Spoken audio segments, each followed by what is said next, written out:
আসসালামু আলাইকুম। RS news channel 24 বিডিতে আপনাদের স্বাগতম। সঙ্গে আছি আমি মোহাম্মদ রেজাউল হাওলাদার। প্রথমে আসি বাংলাদেশের রাজনৈতিক সংবাদ নিয়ে। হাসিনাকে ফেরাতে কঠোর ঢাকা, বিস্তারিত। রেড অ্যালার্ট জারির ব্যবস্থা, ভারত আইন না মানলে চাওয়া হবে আন্তর্জাতিক সহায়তা। 7 দিনের মধ্যে প্রত্যাহার 2500 গায়েবী ও রাজনৈতিক হয়রানির মামলা, উপদেষ্টা আসিফ নজরুল। ছাত্র জনতার অভ্যুত্থানে ক্ষমতাচ্যুত প্রধানমন্ত্রী শেখ হাসিনাকে ফেরাতে কঠোর অবস্থান নিয়েছে ঢাকা। ক্ষমতাচ্যুত হওয়ার পর শেখ হাসিনা ভারতে অবস্থান করেছেন। এর আগে শেখ হাসিনাকে ফেরত চেয়ে দিল্লিকে চিঠি দেওয়া হয়েছে, কিন্তু সাড়া মেলেনি। এজন্য বন্দি বিনিময় সুবিধায় চায় ঢাকা। এর আগে পররাষ্ট্র মন্ত্রণালয় থেকে চিঠি পাঠানো হয়েছে। এখন সাবেক প্রধানমন্ত্রীর বিরুদ্ধে আন্তর্জাতিক পুলিশি সংস্থা ইন্টারন্যাশনালের মাধ্যমে রেড অ্যালার্ট জারির লক্ষ্যের ব্যবস্থা নিয়েছে।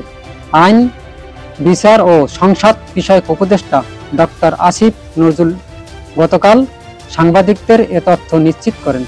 এর আগে নভেম্বরে রেড নোটিশ জারির জন্য ইন্টারপোলকে চিঠি লিখেছিলেন আন্তর্জাতিক অপরাধ ট্রাইব্যুনালের চিফ প্রসিকিউটর মোহাম্মদ তাইজুল ইসলাম। পুলিশের মহাপরিদর্শকের মাধ্যমে এ চিঠি পৌঁছানো হয়েছিল বলে তিনি জানিয়েছেন। এর আগে স্বরাষ্ট্র উপদেষ্টা লে জেনারেল অব জাহাঙ্গীর আলম চৌধুরী জানান, শেখ হাসিনাকে ফেরত পাঠাতে পররাষ্ট্র মন্ত্রণালয়ের চিঠি পাঠানো হয়েছে। কোনো উপায়ে ফেরত পাঠানো হবে জানতে চাইলে তিনি বলেন, আমাদের সাথে ভারতের বন্দি বিনিময় চুক্তি আছে, ওই চুক্তি অনুযায়ী হবে।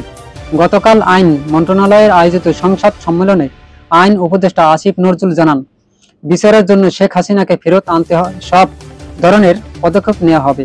ইতিমধ্যে ইন্টারপোলের রেড অ্যালার্ট জারির লক্ষ্যে ব্যবস্থা নেওয়া হয়েছে।